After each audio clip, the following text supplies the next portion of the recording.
Hello students, एक बार फिर से स्वागत कर रहा हूं मैं आपको एडु फ्यूचर चैनल पे। आज हम लोग जो बात करने जा रहे हैं वो बात होगी आपसे oomaiscetus के बारे में, क्योंकि इसके पहले का जो वीडियो हमारा था वो हमने आपको बताया था what are the various basis of classification of fungi. आज हम लोग बात करेंगे फंगाई के एक सबसे प्रिमिटिव टाइप का फंगाई, दैट इज oomaiscetus। अब oomaiscetus जो आप देख रहे हो एक्चुअली में ये क्या है भाई, तो it is a kind of phycomycetes. आपको याद होगा ये कैसा है भाई, it is a type of phycomycetes. Phycomycetes आपको याद होगा, हम लोगों ने इसको बोला था क्या, इट इज अल्गल फंगाई। ये अल्गल फंगाई है ना। अब हम लोग बात कर रहे हैं oomaiscetus के बारे में। तो oomaiscetus के बारे में सबसे इंपॉर्टेंट बात ये थी कि इसमें oogamous टाइप होता है। इसका क्या होता है, oogamous टाइप। ओके, चलिए अब इंपॉर्टेंट बात ये देखते, सबसे पहले हम लोग इसका हैबिटेट देखते हैं। देखिए मोस्टली आपको एक्वेटिक हैबिटेट मिलेगा। इसका क्या मिलेगा, मोस्टली एक्वेटिक हैबिटेट है, but also occur in moist place. आपको मॉइस्ट प्लेस में भी ये मिल जाएगा, ठीक ना। ऐसे मोस्टली इसका मोड ऑफ न्यूट्रिशन जो देखा गया है ना, वो पैरासिटिक टाइप देखा गया है। मोस्टली पैरासिटिक इन नेचर, ज़्यादातर ये पैरासिटिक ही देखा गया है। ओके, हालांकि फ्री लिविंग भी होता है, ऐसा नहीं है कि फ्री लिविंग नहीं होता, लेकिन मोस्टली पैरासिटिक देखा गया है। कुछ लोग सैप्रोफाइटिक भी होते हैं, मोस्टली सैप्रोफाइटिक भी होते हैं। अब इम्पॉर्टेंट बात ये है, अगर हम लोग बात करें, आपको याद होगा सेल वॉल जो फंगाई का था वो बेसिकली बना हुआ होता था चिटिन का, लेकिन यहाँ पे आपको क्या मिलेगा, आपको सेलुलोज भी मिल जाएगा। तो हम कह सकते हैं कि cell wall is made up of cellulose. आपको सेलुलोज मिल सकता है, या फिर आपको जो इसका नेचर है किटीन वो मिल सकता है, चिटिन मिल सकता है, या फिर बोथ, आपको दोनों मिल सकता है। मतलब some part cellulose where some part chitin. Okay, next important बात क्या है भाई, कि इसका जो हाइफे होगा वो कैसा होगा, तो आपको याद है सिनोसाइटिक हाइफे है। हाइफे कैसा है, सिनोसाइटिक है, मतलब क्या, मल्टी न्यूक्लिएटेड है और एसेप्टेड है। मल्टी न्यूक्लिएटेड है और क्या है, एसेप्टेड। ओके, अगर आप इसका रिप्रोडक्टिव नेचर देखोगे तो देखो दो टर्म यूज किया जाता है फंगाई में।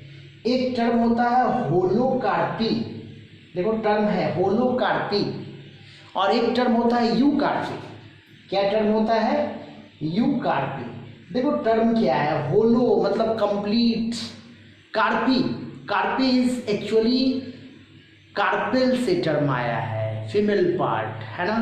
एक्चुअली जब पूरा का पूरा फंगल बॉडी रिप्रोडक्टिव स्ट्रक्चर के जैसा एक्ट करे, the complete fungal body acts as a reproductive structure, है ना। जब एक कंप्लीट फंगल बॉडी जो है वो रिप्रोडक्टिव स्ट्रक्चर के जैसा एक्ट करे, that is called holocarpy. Eucarpy क्या होता है, reproductive structure are some additional structure, मतलब रिप्रोडक्शन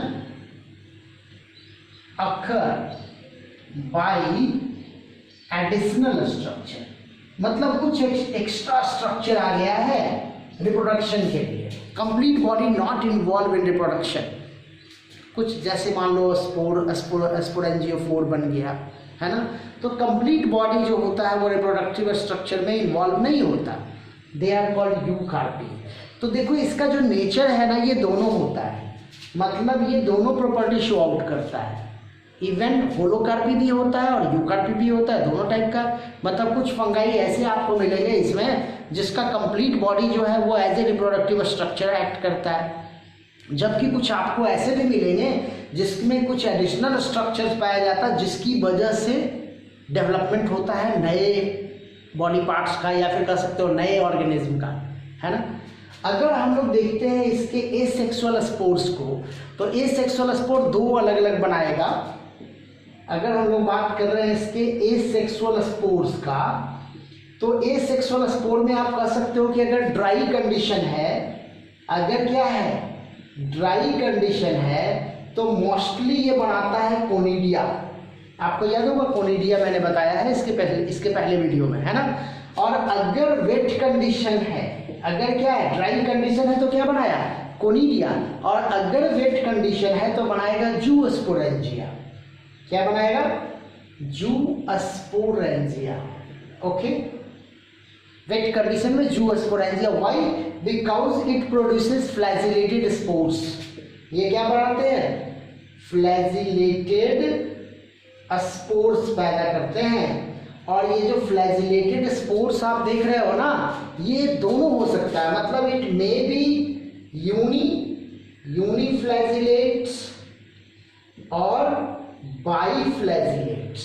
ये दोनों टाइप के हो सकते हैं, यूनिफ्लैजिलेट्स भी हो सकते हैं और बाईफ्लैजिलेट्स भी हो सकते हैं। दोनों टाइप का फ्लैजिलेटेड स्पोर्स ये बना सकता है under the wet conditions. Okay, अब हम लोग जरा बात कर लें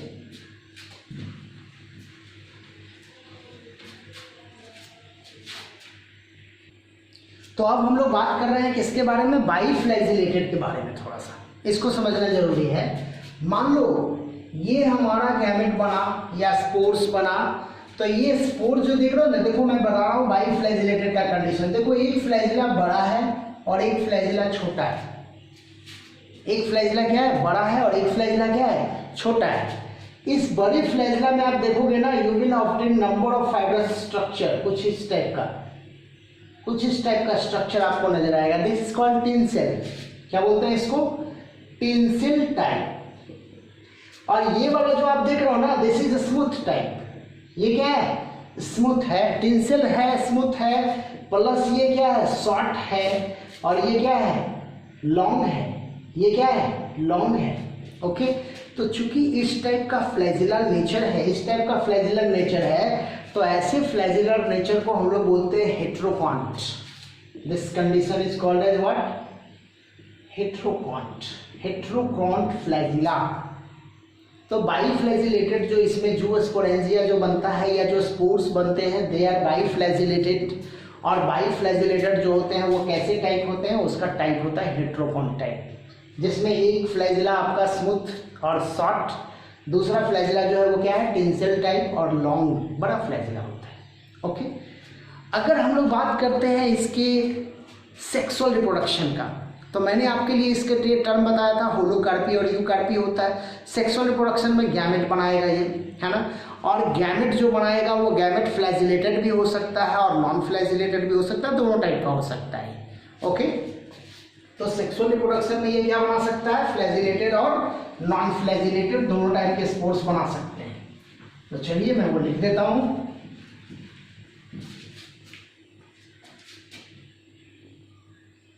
सेक्सुअल रिप्रोडक्शन कैसा होगा भाई, तो ऊगैमस टाइप। कैसा होगा, ऊगैमस टाइप। इसी वजह से उसका नाम क्या है, ऊमाइसेटस है। और ये दो टाइप का गैमेट बनाएगा, एक क्या हो जाएगा फ्लैजिलेटेड भी बना सकता है और नॉन फ्लैजिलेटेड भी बना सकता है। ये कंडीशन पे डिपेंड करता है। अगर वेट कंडीशन है तो क्या फ्लैजिलेटेड, और अगर ड्राई कंडीशन है तो नॉन फ्लैजिलेटेड। ओके, ठीक है। अब बात करते हैं इसके एग्जाम्पल का। काफ़ी इंपॉर्टेंट एग्जाम्पल होता है, चूंकि कॉम्पिटिटिव पॉइंट ऑफ व्यू से ये ज़्यादा इंपॉर्टेंट है। आपको इसका एग्जाम्पल देखो, इसके एग्जाम्पल को अगर हम लोग देखते हैं,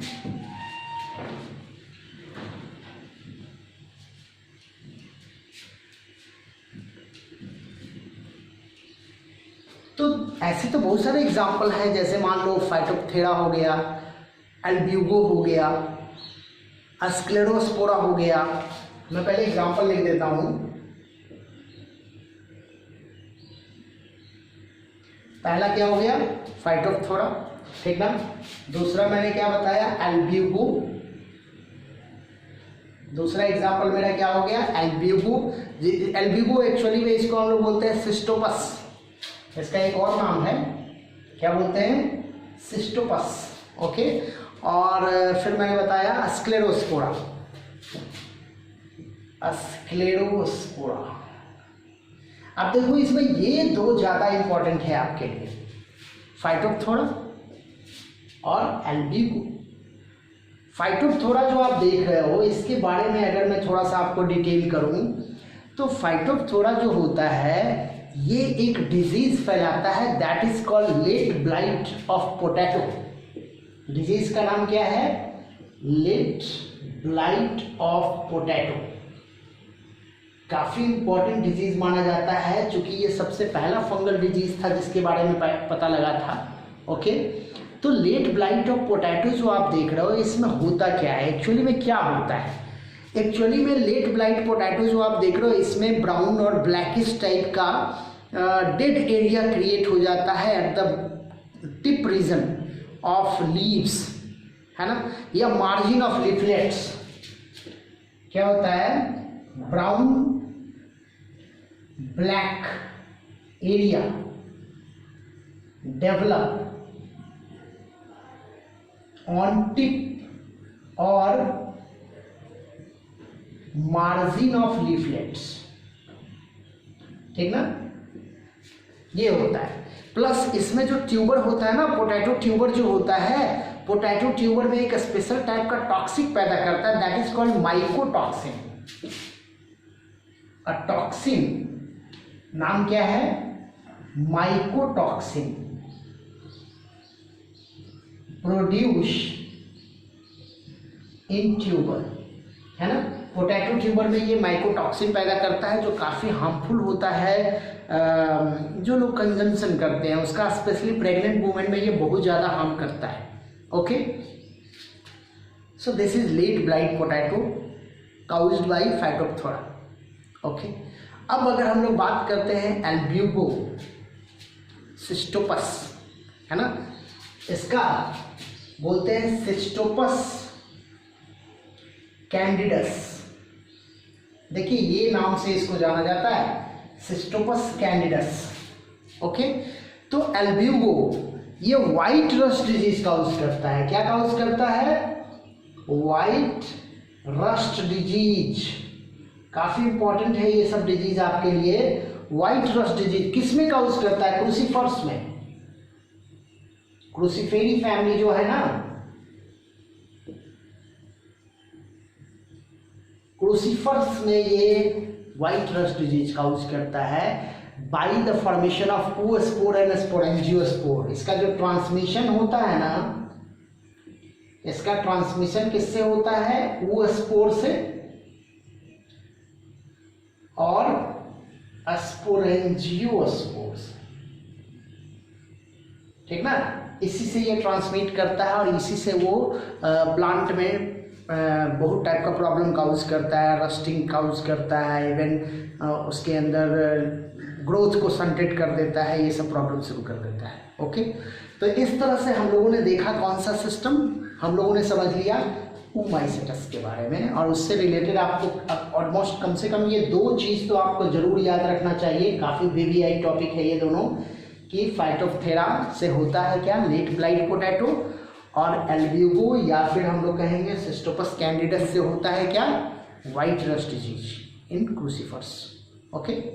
तो इस तरह से आई थिंक ये सारा टॉपिक आपका समझ में आ गया होगा। इसके बाद हम लोग बात करेंगे किसके बारे में? ज़ाइगोमाइसेटस के बारे में। ओके। तो बहुत बहुत धन्यवाद आप लोगों का इस चैनल पे बने रहने के लिए।